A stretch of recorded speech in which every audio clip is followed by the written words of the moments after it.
우리 모두는 간절한 소망을 가지고 있고 이 소망이 기적적으로 이루어지는 기적을 기대하며 살아가는 것이 유한한 인간의 간절한 삶의 모습이라고 할 수가 있습니다. 오늘도 메리스가 기적적으로 퇴치되기를 원합니다. 경제가 기적적으로 회복되기를 원하죠. 그리고 장사가 잘 되기를 원하고 건강이 회복되기를 원하고 자녀의 앞길이 활짝 열리기를 원하고 이 모든 기적이 나의 삶 속에 이루어지기를 간절히 소망하는 마음으로 살아가는 것이 유한한 인간의 모습, 우리들의 모습이라고 할 수가 있는 것입니다. 이러한 우리 인간의 간절한 소망을 하시는 예수님, 우리들의 간절한 소망을 예수님께서는 받아주시고 이 놀라운 은혜와 기적을 우리의 삶 속에 베풀어 주셨어요. 그래서 예수님의 삶의 모습을 보면 수많은 기적이 예수님과 함께 하셨던 것을 우리는 알게 됩니다. 그래서 예수님 안에서 이 모든 것이 응답되고 이루어지는 것을 우리는 믿고 살아가고 있는 것입니다. 아무리 훌륭한 말씀이라도 기적이 없으면 그것은 윤리와 도덕과 학문과 이념으로 그치고 마는 것이고, 신앙의 세계에는 기적이 존재하는 것이고 기적이 수용되고 기적을 믿을 때 그것이 신앙이요, 그것이 종교라고 할 수가 있는 것입니다. 그러면 예수님의 기적의 한계는 어디까지일까? 예수님의 기적의 한계는 어디까지일까? 우리들은 대부분 우리의 삶을 윤택하게 해주고 우리의 삶의 문제를 해결해주는 기적을 기대하고 원하고 있다는 것입니다. 인간의 삶, 우리의 삶이 보다 더 잘 되기를 원하는 도움을 주는 예수님의 도와주심을 필요로 하고 있다는 것입니다. 인생을 살다가 몸이 아프면 병을 치료해 주시고, 그리고 자녀의 앞길이 막히면 길을 열어주시고, 그리고 어떤 문제가 생기면 그 문제를 해결해 주시고, 그래서 인간의 삶의 문제를 해결해 주고 내 삶을 도와주시는 기적의 손길을 우리는 기대하고 있다는 것입니다. 축구 경기를 예로 들자면 골을 넣어야 경기에서 이기게 되는데, 뭔가를 골을 넣을 수 있는 도와주는 패스라든지 어시스트를 잘해줄 수 있는, 뭔가 내 삶을 윤택하게 해주고 성공적인 삶으로 이끌어주는 도와주는 기적을 원하고 있다는 것입니다. 그런데 예수님의 기적을 잘 살펴보면 예수님의 기적은 그것뿐이 아니라는 것입니다. 예수님의 기적은 더 나아가 인간의 삶의 가장 본질적인 문제, 인간의 삶의 가장 중요한 문제까지도 다루고 있다는 것입니다. 오늘 말씀은 예수님이 행하신 기적 중에 가장 큰 기적이라고 할 수가 있는 것입니다. 요한복음은 전체 21장으로 구성되어 있는데, 오늘 요한복음 11장 나사로의 부활 사건은 딱 전반부에서 해당되는 부분이고, 그리고 전반부의 가장 큰 기적이 나사로의 부활 사건, 나사로의 부활 사건을 통해서 마지막 21장 예수님의 부활 사건으로 나아갈 수 있도록 만들어주는 예수님이 행하신 기적 중에 가장 큰 기적이 오늘 요한복음 11장의 나사로의 부활 사건인 것입니다. 요한복음에 나오는 예수님이 행하신 7가지 표적 중에 마지막 7번째로 나온 표적이 바로 나사로의 부활 사건. 그래서 예수님이 행하신 기적 중에 기적이 바로 나사로의 부활 사건인 것이고, 예수님의 기적 중에 가장 우리가 어쩌면 수용하기 어려운 표적이 나사로의 부활 사건이요, 이 부활 사건을 받아들이고 믿게 된 사람은 예수님의 부활의 사건으로 쉽게 나아갈 수 있다는 것을 말해주는 가장 높은 그리고 큰 기적이 나사로의 부활 사건이라고 말할 수가 있는 것입니다.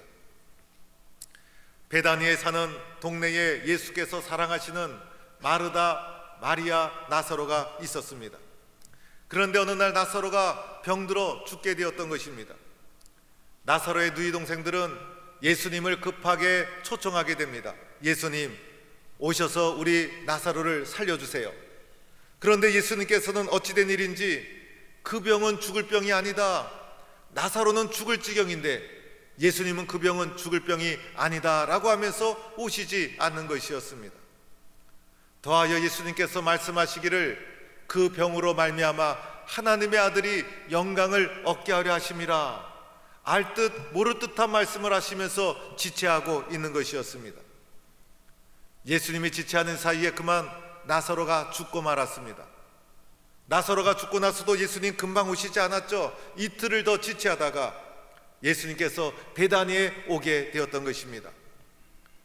이것은 나사로가 완전히 죽은 후에, 나사로의 장례가 다 끝난 후에, 나사로가 완전히 죽은 후에 예수님께서 비로소 베다니에 오시게 되었다는 것을 말해주는 것입니다. 오늘 여러 명의 등장인물이 등장합니다. 이 등장인물들은 예수님 앞에서 나사로의 죽음을 어떻게 받아들이고 있는가, 등장인물의 모습을 살펴볼 필요가 있습니다. 먼저 마리아는 어떻게 반응하고 있습니까? 마리아는 예수님이 오자 예수님의 발 앞에 엎드립니다. 마리아의 모습을 보면 마리아는 예수님을 존경하고 예수님을 사랑하고 예수님을 믿는 신실한 신앙인이었다는 것을 알게 됩니다. 그러면서 예수님 앞에 마리아가 하시기를, 예수님, 여기 계셨더라면 내 오라비가 죽지 아니하였겠나이다.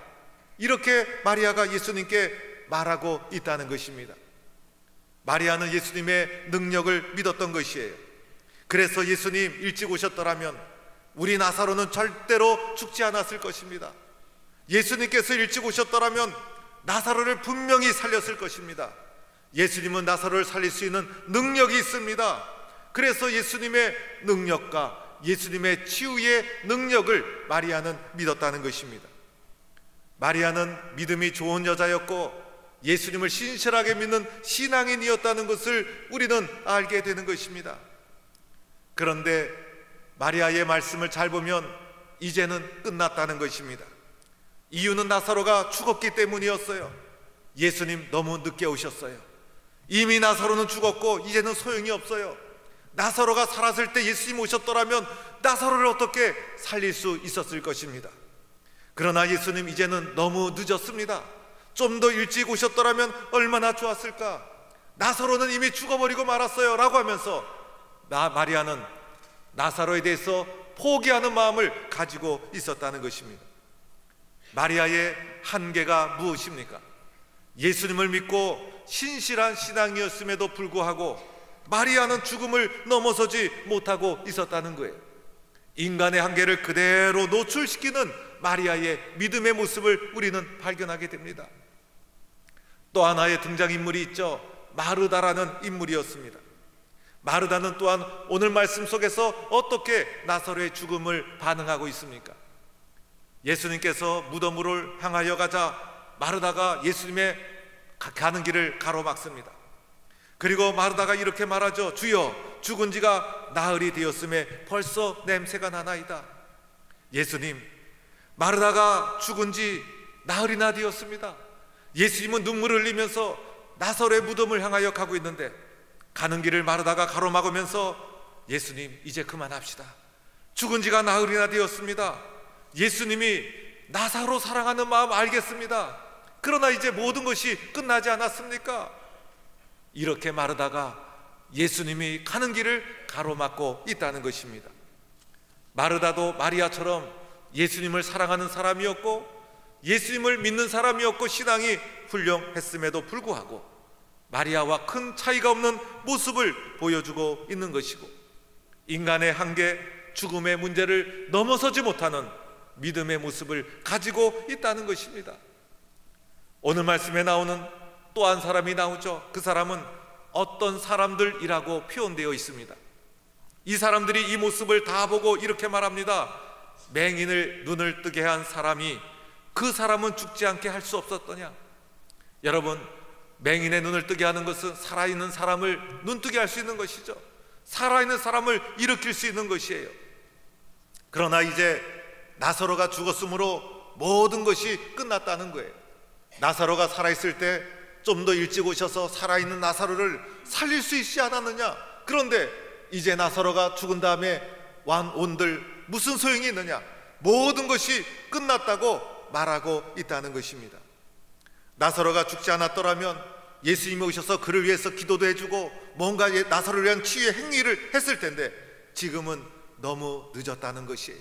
나사로는 죽었고 모든 것이 끝났다. 이것이 오늘 나오는 마르다, 마리아 모든 사람들의 반응이요 믿음이요 생각이었다는 것입니다.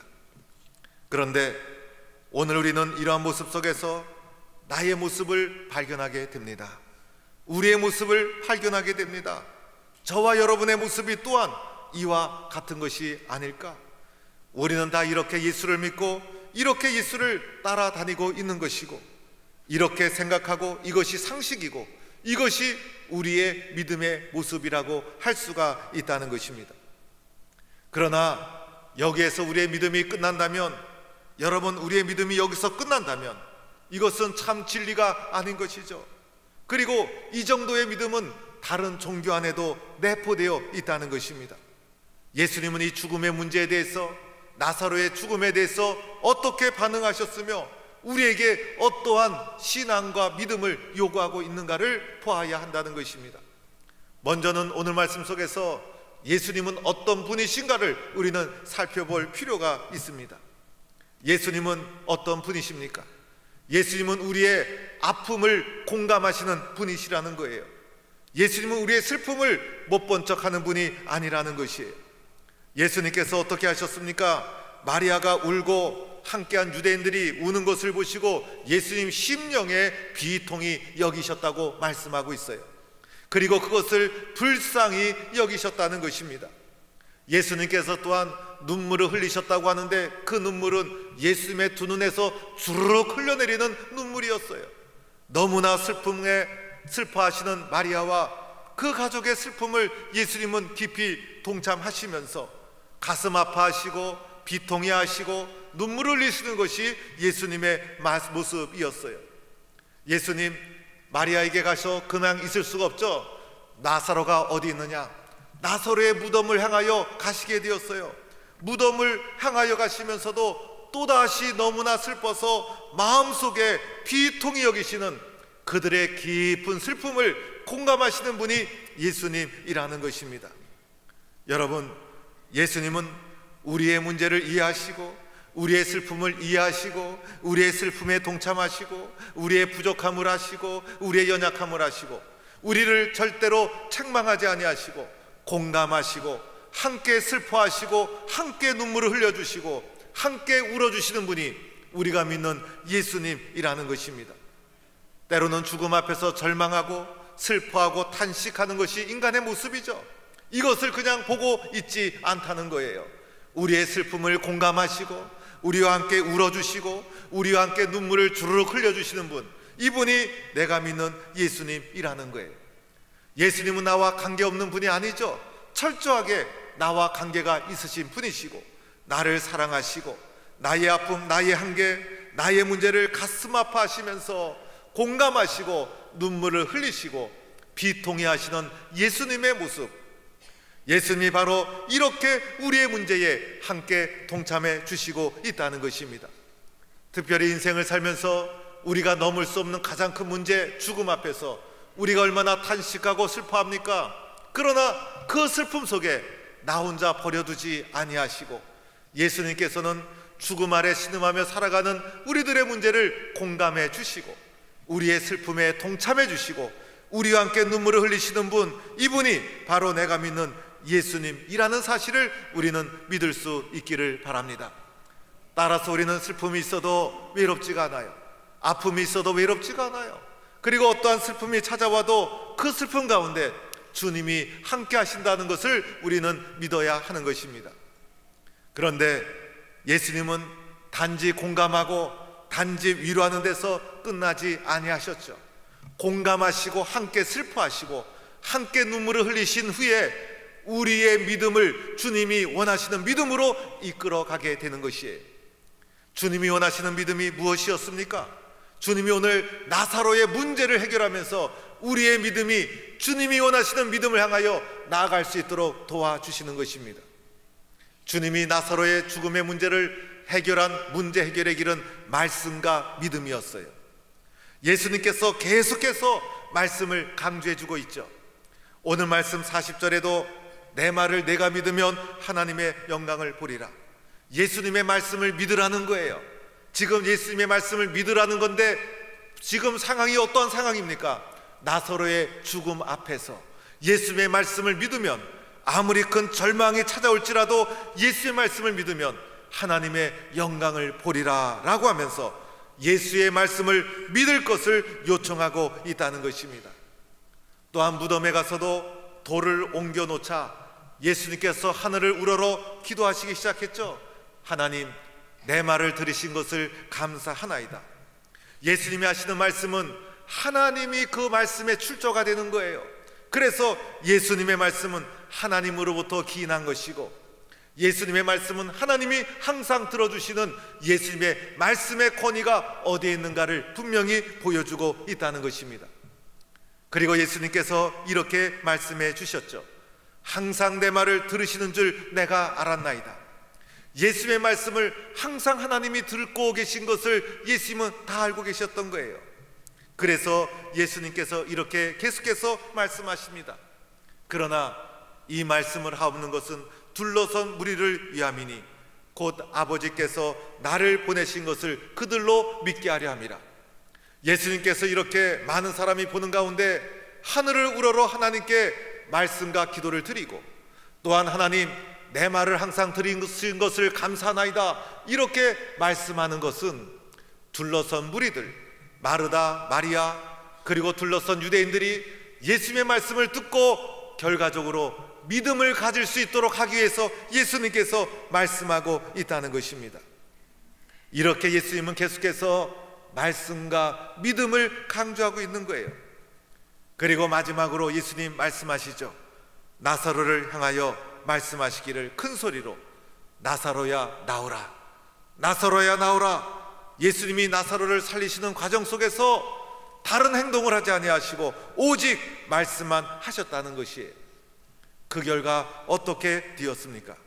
죽은 자가 수족을 배로 동인 채로 나오는데 얼굴은 수건에 쌓였고 예수님께서 이르시되 풀어놓아 다니게 하라. 죽은 나사로가 다시 살아나는 놀라운 기적이 일어나게 되었다는 것이에요. 예수님의 말씀에 능력이 있다는 것을 많은 사람들에게 보여주었던 것이고, 그로 인하여 이 말씀은 믿어야 된다는 것을 예수님께서는 분명히 보여주고 있다는 것입니다. 말씀에 대한 믿음, 그 어떤 것보다도 중요하다는 것입니다.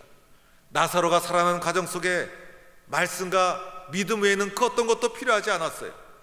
말씀과 믿음은 동전의 양면과도 같은 것입니다.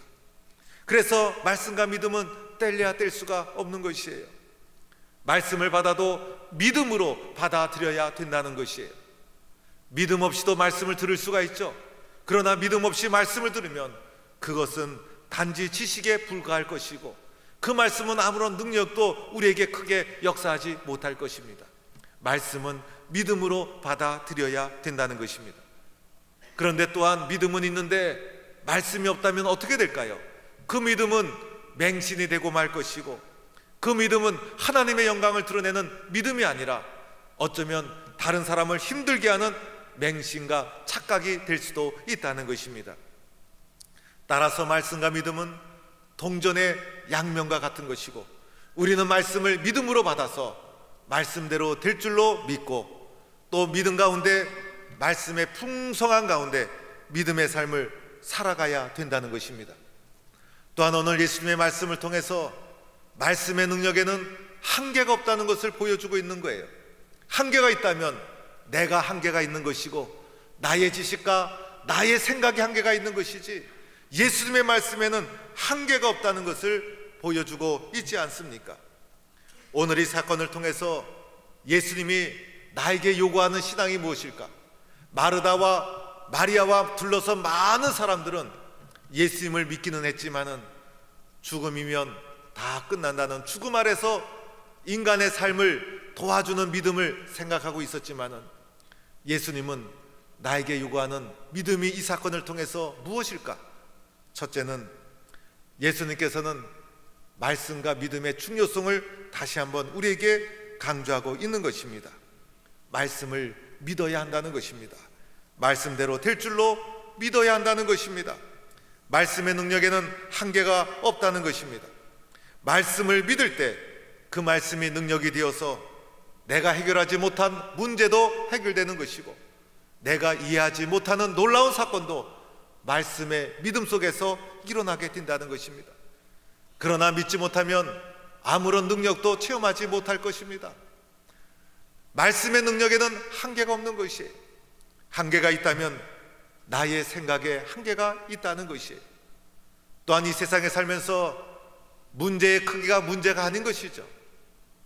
어떠한 문제가 있을지라도 말씀의 능력에는 한계가 없는 것이고, 그리고 문제가 크고 작다는 것은 내 생각일 뿐인 것이고, 하나님의 말씀은 능치 못함이 없어서 말씀 능력대로 이루어지고 응답된다는 말씀의 능력을 신뢰하고 믿어야 된다는 것을 우리에게 다시 한번 말해주고 있는 것이에요. 말씀은 내가 판단하는 것이 아니죠. 오늘 마리다와 마리아가 어떻게 했습니까? 예수님을 믿었지만은 예수님의 말씀을 전적으로 수용하고 신뢰하지는 못했다는 거예요. 그러나 마리아와 마르다의 신앙에는 한계가 있지만은 예수님의 말씀에는 한계가 없다는 것을 말씀의 능력을 통해서 보여주고 있다는 것이에요. 오늘도 우리는 말씀의 능력을 믿고 주님 앞에 나아가는 성도가 되어야 할 줄로 믿습니다. 두 번째로는 예수님은 죽음과 생명을 다스리는 분이라는 것을 말해주고 있지 않습니까? 여러분, 우리는 이 세상에 살면서 우리의 삶이 좀 더 나아지기를 얼마나 간절히 소망하고 있습니까? 내 삶의 문제가 해결되기를 우리는 오늘도 간절히 주님 앞에 기도하고 있어요. 그러나 이 세상에서 죽음의 문제가 해결되지 않는 한 우리가 문제를 해결했다 하더라도 또 다른 문제가 밀려올 수밖에 없는 것이고, 우리는 문제 속에서 신음하며 허덕이며 그 문제를 해결하기 급급한 인생을 살아갈 수밖에 없다는 것입니다. 결국은 죽음 앞에서 절망할 수밖에 없는 것이 우리들의 삶인 것이죠. 죽음보다 더 무서운 것이 세상에 어디 있겠어요? 죽음보다 더 큰 문제가 어디 있겠어요? 우리 인생의 가장 큰 문제인 이 죽음의 문제를 해결하지 못하는 한 우리의 인생의 문제는 끝없이 문제 해결하는 급급한 상으로 끝나고 만다는 것입니다. 오늘 말씀을 통해서 예수님께서 죽음과 생명은 예수님에게 달려있다는 것을 말해주고 있는 것입니다. 죽음과 생명은 예수님만이 해결할 수가 있다는 것이에요.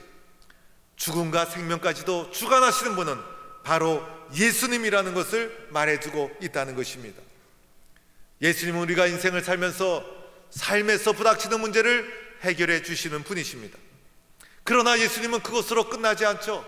우리 인생의 가장 본질적인 문제, 우리 인생의 가장 중요한 문제, 생명의 그리고 죽음의 문제, 이것까지도 주관하시는 분이 내가 믿는 예수님이라는 것입니다. 따라서 우리는 우리의 생명을 누구에게 맡겨야 됩니까? 우리의 생명을 생명의 주인 되신 예수님께 맡기는 믿음을 가지고 살아가야 된다는 것입니다. 주님이 요구하시는 믿음이 바로 이러한 믿음이라는 것입니다.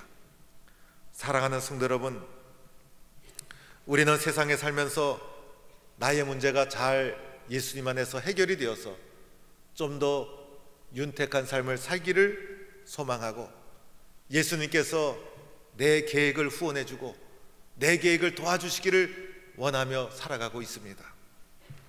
그런데 내 삶의 문제, 내 계획을 예수님이 도와주셔서 문제가 해결되어지는 삶을 산다면 여전히 내 삶의 주인은 내가 되고 마는 것입니다.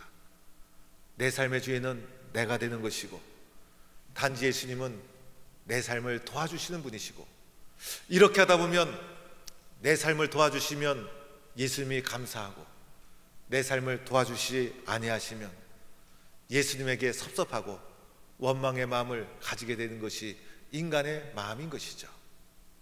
많은 사람들, 대부분의 사람들은 이러한 믿음을 가지고 인생을 살아가고 있다는 것입니다.